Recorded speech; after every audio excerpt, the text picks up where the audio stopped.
I had never been so aware of a single breath in my life. The gate at the edge of her property squeaked under my hands as I tightened a stubborn hinge, but I barely noticed the task. All I could feel was her presence.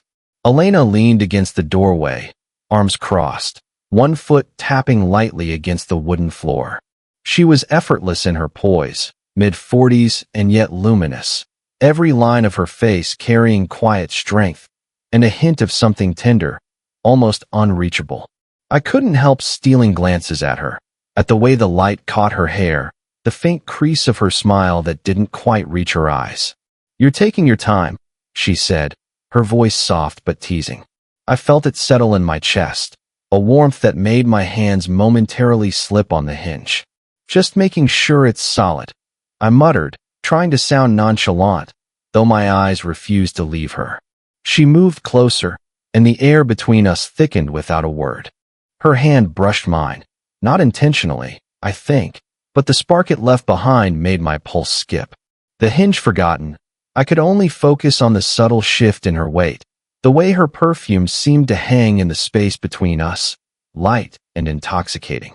It was strange and thrilling, this tiny collision of worlds, their ease with each other's nearness, the way her gaze lingered, daring me to meet it. She hummed softly, tilting her head as if assessing not the gate, but me. "You're thorough." There was a quiet amusement there, the kind that hinted at private jokes and shared history without needing to say anything at all. I wanted to say something clever, something that would make her laugh, but my throat had gone dry. Instead, I nodded, feeling foolish and entirely exposed under her eyes. I caught the slight tremor in her fingers as she adjusted her stance, and my chest tightened. Every little detail seemed magnified, the brush of her sleeve against her skin, the curve of her lips as they pressed together, the way her gaze softened when it met mine for just a heartbeat before she looked away. I had never known tension to feel this alive, this delicate. "Careful," she murmured suddenly, stepping closer as I leaned over to finish tightening the last screw. My shoulder brushed hers, and the contact lingered just long enough to make my stomach twist with something I wasn't ready to name. She didn't step back. She didn't move away. She stayed, and the quiet around us hummed with unspoken words. I swallowed. "It's done," I said finally, though the hinge was the last thing on my mind. Her smile widened, subtle but knowing, and my heart tripped over itself. "Now you're trapped with me," she whispered, almost conspiratorially, and for a moment the world narrowed to just her, to just that smile, that glance, that nearness I couldn't ignore. Before I could respond, the door behind us creaked open. We both froze, and the spell broke, just enough. But her eyes, sharp and mischievous, didn't leave mine. Something had shifted. Something had begun, and I wasn't sure if I could ever let it go. The evening had grown softer, shadows folding into the corners of her living room as we moved inside. I found myself lingering near the doorway, pretending to study a loose floorboard while stealing glances at her. Elena moved with an ease that made every motion seem deliberate yet natural, and I couldn't stop noticing the subtle curve of her neck when she bent to adjust a vase, or the faint warmth of her perfume as she passed me.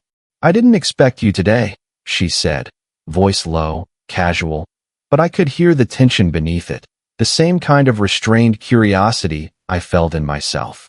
"I wanted to help," I admitted, and I wondered if my words sounded clumsy, too obvious.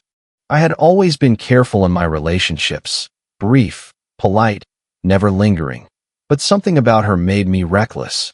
She had this way of making every small gesture feel loaded, as if the air itself held meaning. She leaned back against the counter, just close enough that her shoulder brushed mine, and I felt my pulse quicken. "You always do, more than expected," she said softly, and for a moment, her eyes searched mine like she was looking for permission, or perhaps testing boundaries. We were both silent, caught in the space between what was said and what wasn't. I thought about why she fascinated me so much, why I kept circling her presence like a moth. She was elegant, confident, yet I sensed a quiet solitude in her, a loneliness I recognized in myself. She had been married once, divorced quietly, and I had my share of awkward, fleeting connections that never lasted. Neither of us had been reckless in love, or maybe we had, and it had hurt. Her hand brushed my arm as she adjusted a cushion, too fleeting to be intentional, too electric to ignore. I swallowed, trying to act casual, but I felt her gaze linger on my face, waiting for a reaction. "You notice everything," she said suddenly, almost a whisper, leaning in closer than before, and I caught her breath near my ear. My own body betrayed me, shoulders stiffening, heart racing, and yet I didn't move away. She lingered, then just as quickly pulled back, leaving only a whisper of warmth where she had been. The age difference, the whispers of social perception, my own uncertainty, they all buzzed in my mind like a warning. Still, none of it mattered when I saw her like this, alive, tentative, teasing, and utterly human. Finally, she let her hand rest lightly on mine for a heartbeat longer than necessary. Neither of us spoke. The moment stretched, small but immense, as if the room itself held its breath. And then, a quiet acknowledgement passed between us, unspoken but complete. The world outside could wait. Here, in this fragile, charged space, something was beginning, something neither of us could name, yet both of us felt. The kitchen clock ticked quietly as I leaned over to grab a cup of tea, my fingers brushing hers again, too deliberately, too knowingly, and I caught the faintest shiver that ran through her. Elena was closer than before, her body angled toward mine, and I felt the pull, magnetic and unnerving. "I'll get that," she said softly, reaching for the cup herself, and our hands collided.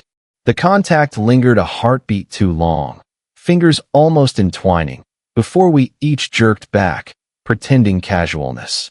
My chest thudded as though it were competing with the ticking clock. A sudden chime from my phone startled us.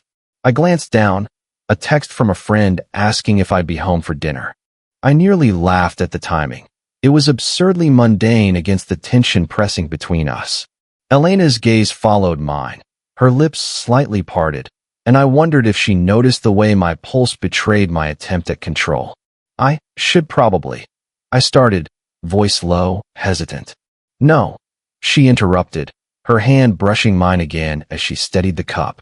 Her eyes held mine, searching, daring me to say the words we both avoided. The air between us thickened, a fragile bridge of unspoken thought. I wanted to speak, to confess the way every glance, every touch made my stomach tighten, but I couldn't. The age gap, the casual whispers of judgment I imagined in passing, none of it mattered here, yet it mattered in the world outside these walls.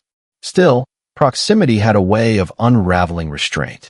She leaned closer, just enough that I felt the warmth of her breath on my cheek. I wanted to tilt my head, wanted to close the infinitesimal space that remained between us, but something held me back. Not fear. Exactly. More like awareness. Awareness that we were dangling on the edge of something fragile, something that could shatter with one wrong move. Our eyes locked, and I caught her subtle tremor, the hitch in her breath that mirrored my own. A laugh, or a sigh, escaped me, soft, almost helpless. She mirrored it, and for a second, the world dissolved, leaving only the brush of hands, the heat of a glance, the quiet that hummed around us. Then the sound of footsteps outside the kitchen snapped us apart. I took a step back reflexively. Elena adjusted her posture as though nothing had happened. My pulse didn't listen. When the moment passed, neither of us moved. Fingers still brushing, eyes still clinging, we lingered, closer than ever yet painfully aware of the boundary neither of us had dared cross. A tension so electric it left me dizzy, anchored only by the fact that she stayed. She didn't walk away. She stayed, and somehow, that made everything feel inevitable. And yet, we remained suspended, on the verge of something that promised fire, yet restrained by the weight of what might come next. The room was quiet, but the air between us had grown electric, every sound magnified. The tick of the clock, the soft scrape of her shoes on the floor, the faint rustle of fabric as she shifted closer. I couldn't stop noticing her. The curve of her jaw, the way her eyelashes caught the light, the subtle rise and fall of her chest as she breathed. "Elena," I whispered, barely audible, my voice cracking despite my best efforts to stay steady. She froze, head tilting slightly, and I could feel the way the space between us contracted, drew us closer without either of us moving a step. Her eyes searched mine, flickering with something I couldn't name. Fear?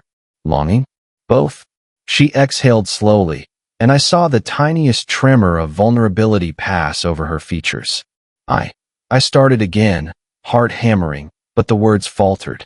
I swallowed, trying to catch my composure. I don't think I can pretend this isn't happening anymore. Her hand brushed my chest as if to steady herself, but the contact sent a shock straight to my ribs. I could feel her warmth, smell the faint trace of her perfume, taste the anticipation hanging in the air. She leaned just slightly, enough for the brush of her hair to sweep against my cheek, and I wanted to tilt my head, wanted to close the last inch between us. I've been trying to fight it, she admitted, voice low, trembling just slightly. Her eyes held mine with an intensity that made my pulse pound. And I don't know if I can anymore. Every instinct screamed caution, age, perception, propriety, but none of it mattered. I could feel the pull between us, relentless, undeniable, drawing me closer. My hand lifted almost of its own accord, brushing a strand of hair from her face. She leaned into the touch, faint warmth against my fingers, and I realized I was shaking, though I didn't care. A single heartbeat stretched between us, elongated, electric, suffocating in its intensity.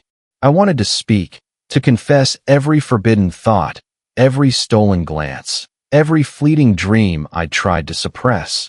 But the words dissolved on my tongue. We were inches apart. I could feel her breath against my lips, her pulse under my fingers, and I knew, somehow, that she felt it too. The inevitability, the danger, the desire. My chest tightened, my mind a jumble of warnings and longing. Then, just as I leaned in, as if gravity itself was pushing us together, the sharp sound of a door creaking, somewhere outside, made us both freeze. Her eyes widened, lips parting, a flicker of frustration, and something unspoken passing between us. We were still close, dangerously close, yet held back by a breath, a noise, a world outside our private storm. And in that suspended moment, nothing had been decided, but everything had changed. I had just turned to set down a tray of tea when I caught her staring at me, something unreadable in her gaze. The room seemed smaller suddenly, every object sharper, every shadow heavier. "I need to tell you something," Elena said, her voice barely above a whisper, yet it carried an urgency that made my chest tighten. She stepped closer, and I felt the pull of her presence, the heat that seemed to cling to her even through layers of fabric. I froze, senses alert. Her fingers brushed my arm as she passed, a lingering contact that made my pulse spike. "What is it?" I asked carefully, though I already had a sinking feeling that the answer would change everything. She hesitated, glancing away, then back. Someone saw us earlier," she admitted, eyes dropping to the floor. My stomach twisted. "My sister. She noticed how close we were. I don't think she understood, but she might tell someone." The words landed with a weight I hadn't expected. My hand itched to reach for her, to steady the tremor I saw in her shoulders. But I stopped, torn between caution and desire. She turned slightly, brushing past me as she walked to the window, the brush of her hip against mine setting off a shock I couldn't ignore. I didn't want it to happen like this," she murmured, voice low and tight. She rested her forehead against the cool glass, eyes closed. I could see the tension in her jaw, the rise and fall of her chest quickening with each breath. I swallowed, my own hands trembling. "It doesn't change anything for me," I said, though the words felt inadequate. My gaze traced her silhouette, the curve of her shoulder, the delicate line of her neck, and I knew she felt the same pull I did, dangerous and undeniable. She turned to face me slowly, fingers brushing a strand of hair behind her ear, and I saw the flicker of fear mixed with longing. "I've tried to stop thinking about you," she confessed, voice barely audible. "But I can't. Every time you're near." Her words trailed off, and she closed the distance between us just enough that I could feel her warmth against my chest.